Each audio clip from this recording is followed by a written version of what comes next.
یہاں تک کہ جب آپ سوتے ہو تو بھی اللہ کے نام سے اللہم بسمک اموت و احیا، اے اللہ تیرے نام کے ساتھ میں سوتا ہوں اور تیرے نام کے ساتھ بیدار ہوں۔ تو کہا کہ میں تیرے نام سے مرتا ہوں، تیرے نام سے جیوں گا۔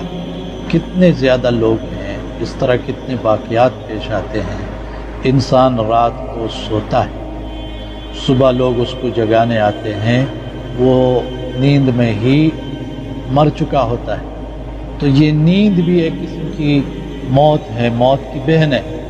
تو اللہ تبارک و تعالی انسان کو نیند دیتا ہے، سلاتا ہے، اور وہی اللہ تعالی لوگوں کو جگاتا ہے۔ اگر اللہ نہ چاہے تو کوئی بھی جاگ نہیں سکتا۔ اسی نیند میں اللہ تعالیٰ ان کی روح کو قبض کر لے۔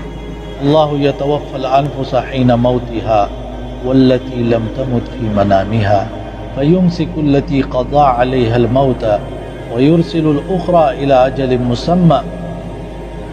انسان سوتا ہے، اللہ تعالیٰ اس کی روح لیتا ہے۔ جس کو جگانا ہوتا ہے تو اللہ اس کی روح کو لوٹاتا ہے، اور جس کو جگانا نہیں ہوتا اس کی روح کو قبض کر لیتا ہے اور وہ مر جاتا ہے۔